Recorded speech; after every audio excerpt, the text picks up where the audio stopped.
a lot of times when we're playing a song in the studio, and somewhere around the second or third take, everybody's really starting to hone in, and all of a sudden it's just kind of magical. There's some vertical inspiration at that point. Hello, and welcome to Working with me, Dan Doriani, hosting a podcast where we explore faith, work, culture, and the way believers can make a difference in their corner of the world. Today's guest is Matt Pierson, a studio musician in Nashville who has played bass for over 1,000 studio albums and countless concerts. He's a delightful man. I hope you enjoy him.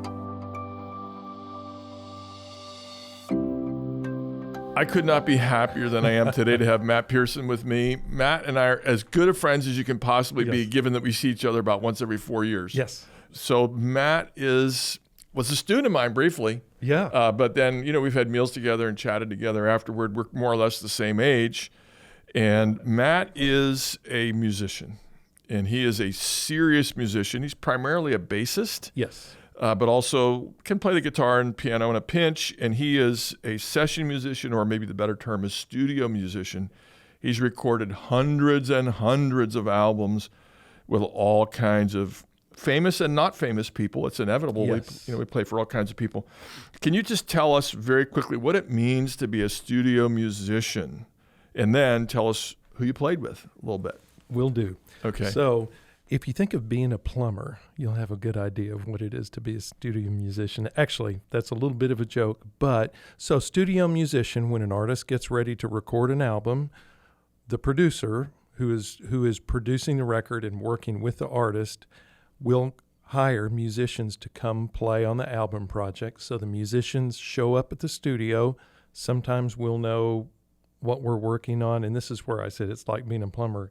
Most of the time, you have no idea what you're working on until you get to the studio. You just show up, and there's the music, Yep. and you've never seen it before. Never seen it. And a lot of times, you show up. Now, you try and bring enough tools, enough, for me, enough basses, enough instruments to cover where I think we're going to go. Sometimes you'll have a conversation to find out where we're going to go, but you don't know anything till you show up. Mm-hmm. And you'll hear the music. The artist will play it for you.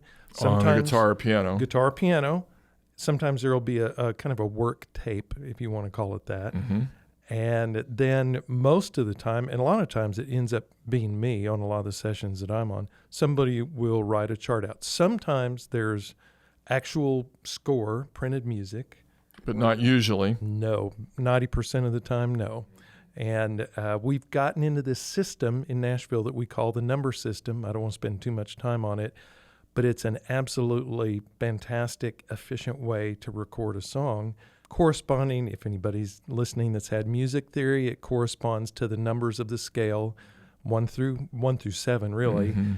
And the beauty of it is, if the artist is in the key of C and I write down the numbers and they decide, that's a little low, we need to modulate and go up to the key of D, it's the same numbers and the same relationship between the chords. Oh, I see. It is fantastic. It simplifies things. It's so fast, simple. Anyway, so we'll show up. We'll have some time to get to know each other. We'll start listening to the songs. We'll make a chart, and then we go start working. And you're largely improvising on the bass line you're playing. Yes. I mean, you know what key it is. You've heard the melody, and you get it in your head quickly. Yes. But there's probably nothing written out for what you're supposed to play. Most of the time, no. Now, sometimes, depending on the producer, if they may know exactly what they want, they may have some music programmed or recorded already to where we're kind of locked into specific parts. Most of the time, it's all improv, and that's why they're calling us because of our giftings and our tools. You can bring 20 different basses. You can bring a thick one, a thin one. Yes, exactly. You can bring a lot of resonance. Yes. You can bring one that sits in the background. Yes. You almost barely hear it. I remember one of my favorite Chris Isaac songs. Oh, you can, he writes good bass lines, but he does. But sometimes you can barely hear it. Right. And other times it's very much the forefront. It's very prominent. Yes. Like, why'd you put it back there? He put it back. They wanted it back there. And the bassist has to be comfortable with it being a beautiful line, but not very loud. Yes. You definitely have to have a servant's heart, because you do your best work. And here's another thing. You always want to do your best work. We have a little bit of a joke in Nashville that sometimes we're song paramedics. We're breathing life into a song that's almost dead. Yeah, or mostly dead. Yeah. But you do your best work nonetheless, because our job is to take the song from where it starts and elevate it. Yes. And send it off into a different direction. So the challenge is you do your best work, and you have to have ownership in the part you're playing, right. But then you have to be willing to drop it at the bottom. But just at the drop of a hat, you let it go because for whatever reason, it's not exactly the right thing, even though it may have been. It's the 17th song on the album, and 3 didn't get in. And yeah. Maybe you and also even the part, like you may play what you think is the perfect part, and the producer says, Matt, I don't know, bro. I think you need to go low, or you need to go high, or you need to lay out there and not. And he's play. the boss. And he's the boss, and he's the one that has the big vision and is steering the ship. And so you go, okay, like water off a duck's back. Yeah. And we let that go and move on. So 2 questions. You can answer them any way you want. Yeah. The most recent documentary I saw about album making was The Beatles, Let It Be. That seemed very chaotic. Yes, I'm guessing it it's not usually that chaotic because they'd have a lot of money to burn all right. that time in the studio. Most people can't be that chaotic. There's still very, very few albums that are afforded a large budget these days. Those were back in the days, like the 60s, 70s, early parts of the 80s, where budgets were huge, and you were afforded the time to do that. Yeah. There's probably still some bands. Now, let me back up and say... With a huge name. With a huge name. And with the advent of digital recording, recording gear is less expensive, so more people have more access to gear. And therefore, some people can still afford to wildly chaotic improv. Right. Yeah. So I'm just going to try something out on you. When you talked about songs that are mostly dead, I have long had the theory, so I'm just going to try it out on you, that often the very best songs are short. And often the worst song on an album is long. It's like, if we just keep playing this long enough, we'll find something. Yes. It's like, just stop, get rid of it. Am I completely biased? Is there anything to my observation? No. I mean, no, you're not completely biased. Yes, there is something to your observation. Some songs are long, and they meander, and they're still beautiful. But for the most part, there is such an art to being succinct with your craft and your lyric. Get in, get out, tell the story. These days, sadly, our attention span is getting shorter and shorter anyway. So songs are getting shorter. Yeah. Songs are getting shorter, but you're onto something. Yeah. Hey, I just want to make sure I give you credit where credit's due. You've played for a lot of people. Just name drop a little bit. Who might an ordinary listener have heard of that you enjoy playing with? Not only good musicians, but maybe good writers and musicians and good people? Absolutely. And to be honest, I've been really fortunate for the most part to work with people that are insanely talented and really great humans. People. Oh, lovely people. A lot of Christian music, being in Nashville, some kind of pop indie artists that are believers, that are Christians, which is a great thing we can talk about in a minute, that are doing pop music, and then a little bit of country. Some of the Christian stuff along the way, Michael W. Smith, Stephen Curtis Chapman, Amy Grant. Some people would know Sarah Groves. I played on a lot of her stuff. Andrew Peterson, Andy Gullahorn and his wife, Jill Phillips, Ellie Holcomb, her husband, Drew Holcomb, and the Neighbors, but mostly her stuff. Mandisa, who won, won American Idol, I think, something, contestant anyway. And the Gettys, who go to our church. And they write marvelous contemporary worship songs. Contemporary worship songs that are almost contemporary hymns, really. Yeah, they are. They're hymns. And some of the pop indie stuff, Ben Rector, you guys might have heard of, Dave Barnes, a lot of stuff with him, some stuff with John McLaughlin. Not the jazz guy, he's pop guy. A different John McLaughlin. Different John, Nashville John McLaughlin. Okay, sorry. David Wilcox, we talked about. We're going to talk about him. Let's talk about him right now. Okay. Because he's not extremely well known. No. But he's well known enough. He's well known and he's cut a lot of albums and is a terrific guitarist. Excellent guitarist. Right, and writes very, story songs. Evocative songs. Very evocative and sense of humor and so forth. You played with him. I want you to tell the story that you told me right before we started about you playing at a concert with Dave Wilcox. Go ahead. Well, so I had just met him in like April or May of this one year, we played several shows together. But out he's a on the West Christian Coast. who's not known as a Christian performer. That's exactly right. Once in a great while, you see a Yes. song, you think, oh, he's probably He a Christian. might. There's something to that. Yeah, right. Go ahead. So we had met, played a few shows together. Several months later, he calls me, says, "Hey, Matt, this is Dave Wilcox. I'm going to be in Nashville playing at the Bell Court. You want to do a show with me?" I said, "Man, I'd love to. It was great hanging out with you." And he told me when it was, and I said, "Okay, Dave, here's the deal. I'm really busy that week. I'd love to do the show, but I don't have time to rehearse with you. Are you comfortable with that?" This is unthinkable almost. So Right. you're going to play with a guy you've known a little faintly. Yes, You've heard faintly. like 1/10 of his Yes, songs. exactly. He has written hundreds of songs. Yes, And you're not going to exactly. rehearse at all. Okay. And we're not. And, You're going to and tell us how this works. his answer, this probably been 10 years ago. I've never forgotten his answer. I said, "Are you comfortable with that?" And he said, "Matt, my comfort is not the highest good here." And I thought that was an unbelievable What does that mean? perspective. Well, that just meant that whether he was going to be in a mild state of panic, Which we'll talk about in a which minute. we will talk Yeah, about, right. and that's what made me think about this specific thing. He realized that it was worth having, not because of me, but it was just worth having me there with him. Because he respects you deeply as a musician. He trusts you. And that's trust factor. Yeah, right.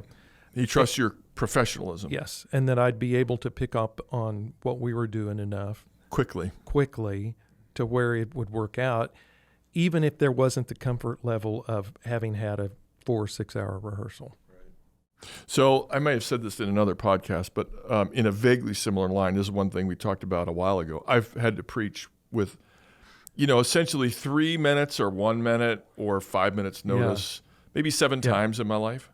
Yeah. And one of them was on the radio, like with a lot of listeners. It was a somewhat hostile guide. Somebody said, "Be ready for him to pull a trick on you."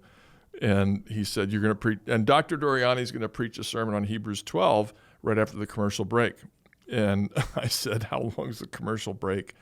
He said, 90 seconds. Not long enough. Yeah, right. So that's something that happens. I was concerned, but I can do that. Yes. And you can play songs you don't know. Right. By a fairly, he's not a DAE kind of. Right. His songs are subtle. Yes, subtle, but they have. Yeah. So you could do it. I could do it. All right. That's just, that's blowing me away as I hear it. But maybe what we should do, instead of just admiring you to no end, let's talk about Mild State of Panic, because yes, probably the blog that I wrote that's been republished more than any other is called Preaching in a Mild State of Panic. I read that this morning. And you are partly responsible for it. You are one of the people that I interviewed, shall we say, inadvertently. Right. But it goes like this. There's different kinds of musicians. Right. And actors. Yeah. And preachers. Yeah. And some memorize all their lines and everything mapped out perfectly, and every note is exactly so. And with classical musicians, you play the notes. And then, of course, there are directors and actors who know exactly what every line is and how they're going to deliver every one. And then, of course, there are preachers who improv somewhat. Right. And that means you're in a mild state of panic. You're not in full panic because you are well prepared. Right. But you don't know exactly what you're going to say. It's a little bit, you're on the high wire a bit. Most of the sermons recorded in the Bible are on the spur of the moment, unprepared. That's just a fact. Yes. Book of Acts. Right. They're all spur of the moment. Jesus' Yes. sermons look spur of the moment-ish, and so forth. Moses, I'm sure they prepared a little, but they didn't have written manuscripts in front of them. And I talked to you while I was developing this idea, and you said that's the way it is in preparing to play music. You have the song, and you're saying there's 4 ways we could go here. What do you want to do? Tell us, how does that work in your field? Think of a downhill skier that you watch in the Olympics. They are flying. They're the best in the world at what they do. And yet they are right on the edge the entire downhill race of just. And if they hit one little rut, it could be all over because they're so close to the edge. Because they're so close to the edge of losing it, and yet that's kind of, that's what it takes. Yeah. That's what it takes, especially, now it's not always like that, but I was just thinking about this. Now you have to be responsible with it, because if if you have a set amount of time to get a song done, you don't want to waste. In the studio, we mean. In the studio. Mm-hmm, right. Yes. This would probably be more appropriate in a live setting, like that thing with Dave Wilcox. But that's what improv is all about, is that you have the tools, you've had the years of honing your craft and learning things. You might be playing whole notes, but you've got 30 years of work as foundation for those notes you're going to play. Just like so you're saying playing whole notes can be a challenge, or a challenge to play it just right. To just play it just right. Somebody was telling me that the other day. We were talking about playing whole notes, because that's whole notes, by the way, is hold it for 4 beats. For 4 just beats, in case yeah. you're not. That's a Thank really you, yes. easy. That's for our listeners. Yeah. I mean, that's the easiest. Yeah, Yes. it's the easiest way of playing. Yeah. Go ahead. But a guy that I was working with last week said the comment. I said, "Well, it's just whole notes, bro." And he said, "Yeah, but when I play whole note and when you play whole note, it's a whole different note." Yeah, he said it sounds really different. But whether you're playing whole notes or whether you're just crazy going like notes. Jaco, 16th well, we'll talk notes. about Jaco we'll talk Pastorius, about him later. You're on the edge, and like you were just saying, it's that mild state of panic because you don't quite know what's going to happen. Mm-hmm. But that's when you're fully engaged, right? Yes. And that's kind of where the glory is. It is. When I say it better than I wrote it, and it's not even close. Right, to the and way you wrote it. You play it better than it was written. Yes. And it's a lot better than it was written. And I'd like to add something to that. I've really noticed this, that a lot of times when we're playing a song in the studio, and this just happened last week with this artist, you're kind of fumbling your way through it at first. Sometimes it sounds terrible on the first take, or the first pass is what we call it. But then somewhere around the second or third take, everybody's really starting to hone in, and all of a sudden it's just kind of magical. And you don't even really know what you're doing. Mm-hmm. You're caught up. You're caught up in the moment.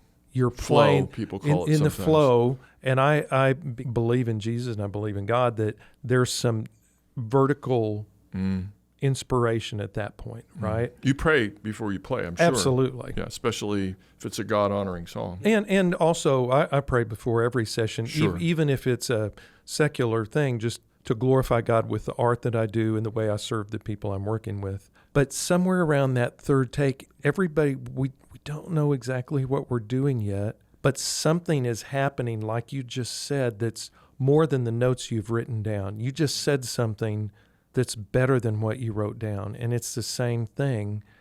And what I've noticed, sometimes when that third or fourth take happens, everybody can feel it. Mm-hmm. And the producers say, how'd everybody feel? I think that might have been the one. Mm-hmm. This happened just last week.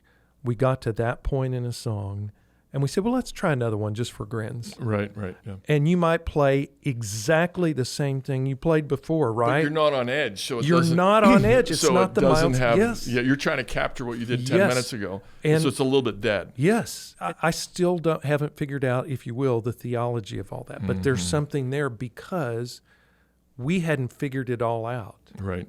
And something happened that was glorious and beautiful and not quite accidental, but partially accidental. People call it sometimes the power of full engagement.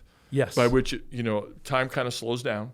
Absolutely. And then, the next take, you're trying to say, oh, that last one's perfect. I'm going to fix one tiny little thing, but you're reproducing and tweaking instead of your whole body, heart, soul, mind, and strength, you might say, right? Right. As Jesus said it.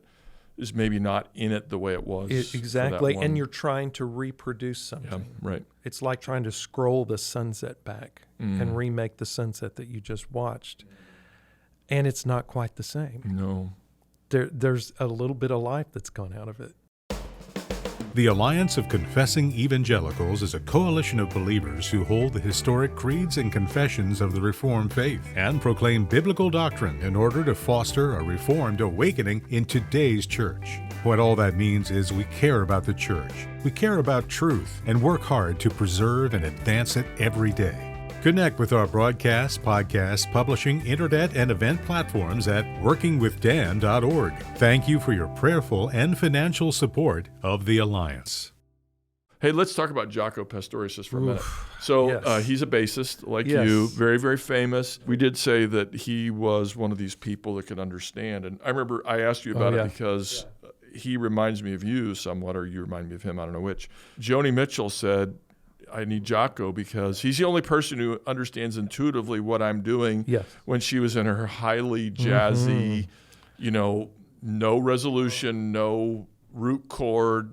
I'm not sure what key we're in. Yes. And he understood that. He knew where she was going intuitively somehow and was able to respond. Oh, it's worth, I think, Shadows and Light for sure. That was one project that they worked on together. And do you have that experience too, where you know what people are going for maybe better than they do? Yes, absolutely, especially artists that I know and have worked with. That's one of the beauties of the relational aspect of what we do, whether it's a live performance or in the studio, being able to connect with somebody you've worked with before and you kind of know where they're going to go. And you can even glance at each other sometimes. Oh, yeah. And you know what that glance means, I'm assuming. And that happens a good bit with other players in the rhythm section, like especially some drummers that, and here's another beautiful thing about Nashville. I have a bunch of guys that I've worked with for 20 years on and off. We know each other really well. Like there's a couple of drummers especially that I'm really good friends with that we do that. I can look across a room at one of these guys. Pick it up a little brighten it. Exactly. Make it more dull, whatever. Yeah. And the way I know what they're going to do with their kick drum on the first verse of a song. Oh, good for you. And I'll be able to anticipate just because we know each other. And the same thing with Jaco. Okay, so I'm going to talk about something a little bit different. Yeah. You have a physical disability, and I have no brain. Sorry. Well, you can describe your physical disability if you wish, but this is not a perfect podcast for perfect people. Absolutely. And work is often very hard. Yep. And work often requires us to overcome obstacles, and something's missing in our makeup. Yes. And somebody says, well, you're never going to make it. Go away. Right. Yep. And you want to just talk about that a little bit? Absolutely. So I'm missing my left thumb.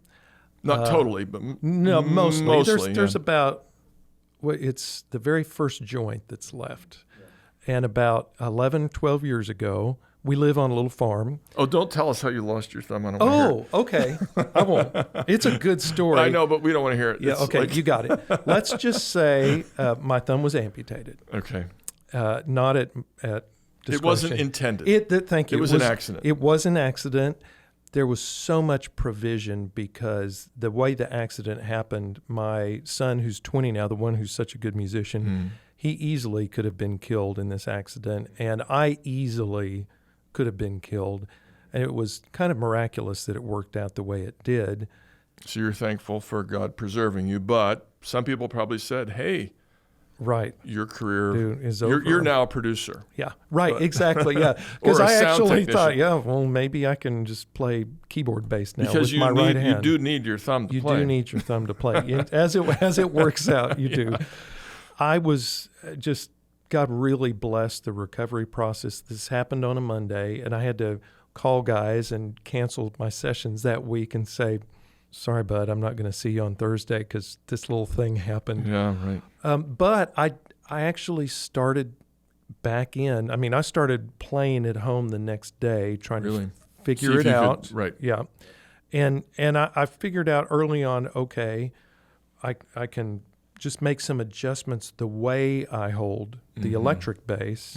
And so I've made adjustments over the years. Electric was pretty simple, to be honest. Yep. And I feel very fortunate.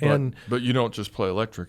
So I also play upright. I haven't played it my entire life like some other guys have, and that's been a big challenge. What would you say to the person who has been told, you have a certain deficit, and therefore you need to get out of this career? The door's closed.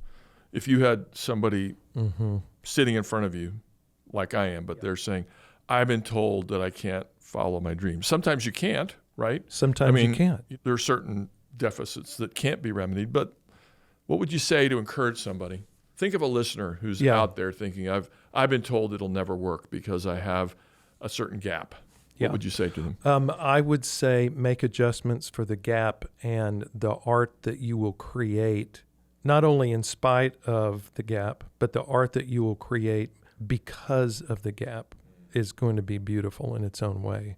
There was a young guy, I'll say kid, that I worked with about 7 years ago who was from Sweden, and he played electric guitar, and he had no right hand.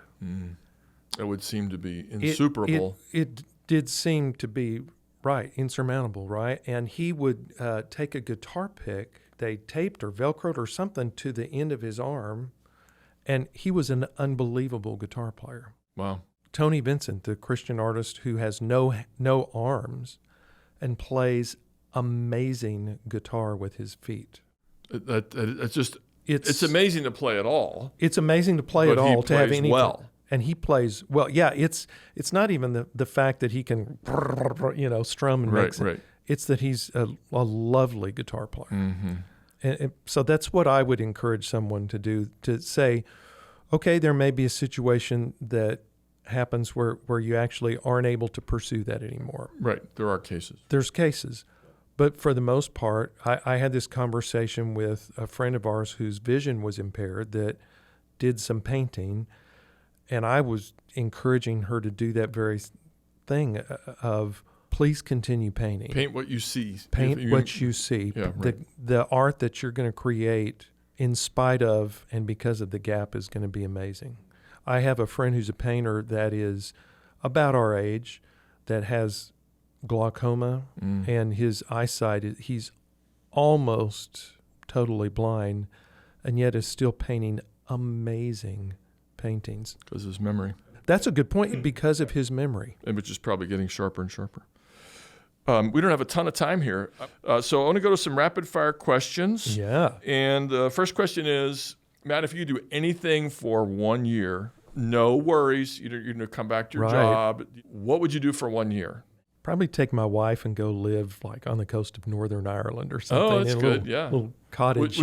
Would you write music, play I music? would love to write music. You write some music. I do. Yeah. Actually, super fast. One of the biggest things I do right now, writing-wise, I have a group of guys that we work together a bunch, that we create what's called library music. You'll hear it on it. Oh, yes, right. Yeah, a ton of cable TV shows. People license it for commercials. So to give the sound that's right for that program. Yeah, intros and outros of. Yeah. We've had our stuff on Good Morning America and General Hospital and a ton of. And General Hospital. Yeah, I don't know, just a ton of shows and commercials. Yeah, commercials, sure. This is a mild state of panic. We have 6 guys that get together. We'll walk in. We'll have some ideas of a direction to go. We write, you'll love this, 2-minute pieces of music, right? So they're all short. Yeah. We write it on the spot. We walk in, we have an idea of the direction we're going to go. We create it on the spot, record it, walk out at the end of the day with 10 songs written and recorded. Yeah. It is a blast. So that's the kind of thing I would do. And then it'll have to be perfect. They just go in the library and somebody likes it good enough. Right. This reminds me, I remember an interview with Elton John in which he said his first job was to write 40 songs a week. Yeah. And some of them were good. Most of them were probably bad or terrible or had to be recycled, but still. But what that did for him was get the creative process going. Right. And you don't overthink it, obviously. And you don't overthink it. And that's what we do in this case. There's no overthinking. It is so much fun. Yeah, that's great. Okay, that's number one. Okay, that actually covered 2. We covered living in Ireland and writing songs and, your current project, awesome. Your current side project that you like. Is there a book or documentary that you would recommend, or a couple? There's several. To help an ordinary person who loves music, right? To understand what it's like to make music or the music industry. Here's a few. There is a documentary about Jaco Pastorius. It's well worth watching. We talked about the Let It Be, the Beatles. There is another documentary on Hulu with Paul McCartney and Rick Rubin. Okay, yes. I think it's got about 8 or 9 episodes. And Rick Rubin made Tom Petty sound better than ever. Boy, didn't he, though. And they're just sitting in the studio, sometimes a little piano, just talking about their songs. It's fabulous. What's the one? It's Gonna Get Loud. I think that's the name of it. Wasn't that with The Edge from U2? Oh, yes, I've heard about it. I haven't watched it. And Jimmy Page, those 2 guys. That's really good. It's Gonna Get Loud. I like the title. There's another documentary on the Eagles that is so good. Even if you don't like the Eagles? Even if you don't like the Eagles, it's fascinating. So there you go. That's, all right, that's that's about great. 4 or 5. That's great. Those would all be interesting, even if you don't like those people, because Yes. you see Yeah. the process. Okay, name a couple of your favorite unknown musicians. Okay, now I'm fudging a little bit because Okay. they're not exactly Lightly known. lightly known. Okay. Okay, there's a bass player. He's from Wales, but his name's Pino Palladino. Okay. You don't know him, but you've heard him for decades. Okay. He played fretless bass on Paul Young. Every time I go, I leave a piece of you with me, and there's this don don don, this fretless line. I'm telling you, you hear it and you'll go, oh yeah. I've heard that. And Don Henley, like the End of the Innocents, a bunch of Don Henley's music. He plays on that. He played on that. Okay. So this guy has played. What's amazing, he'll play in all these different genres and is like world class. He played with 9 Inch Nails. He's played with The Who. Just this guy has played with so many different iconic Lenny Kravitz, all these different guys. And he can play in any genre. any is the point. genre, and has kind of reached the acme in every genre. So he's one of my favorite lightly known artists. Okay, here's a pop band that some people will know that my son clued me into. It's a band called Half Alive. Okay, Half Alive. Half Alive, and they have a song called The Creature that one must listen to because the theology in this song is outrageous. Outrageously good. Oh my gosh. Yeah, Yeah, these okay. guys are definitely believers, but it's But maybe they're in that space that they're not explicitly Christian all the time. right there. It's just Yeah. in pop music. It's Yeah. well worth listening That's to. great. Here's another band that is not lightly known. They're very well known. 21 Pilots. I highly recommend them. The lead singer's also a believer, and there's lots of his music. If you listen to, you're going to grab his theology. And I'm always enamored with that, of being able to write great music, craft great lyrics, but also find your way to weave good theology in with it. It's Yeah, without making it a little sermon, right? Yeah, it's not syrupy, it's not sweet, it's not a sermon. It's just But there's truth, deep truth. there's deep truth. And the music enhances it. Yes. Yeah, there we go. Yeah. All right, that's great. Thank you so much for the time. What a joy. Matt. You've had a very long day. I know you have. And without getting into why that's the case, I'm delighted that you extended your day to spend some time with us. Me as well. So Matt Pierson, you can't go out and buy his album because he plays on everybody else's album, but you'll hear, if you've listened to a lot of music, there's a really good chance you've heard him. Indeed. Thanks for giving us your time and your insights. My pleasure. Thank you, Dan. We're thankful for today's guest and also extend special thanks to our sponsor, the Alliance for Confessing Evangelicals. Please check out their site, Reformation 21. That's the principal host of this podcast. If you want to put your faith to work and change your corner of the world, visit our website, the Center for Faith and Work St. Louis. Look for faithandworkstl.org. That's one word. We'll help you start a cohort with like-minded believers who also want to practice their faith at work. This podcast is donor-supported. To keep us going, please donate on our website. Maybe more importantly, you can support us by listening, by subscribing, by sharing, by liking us, by posting us on your favorite platform, or go old school and tell a friend.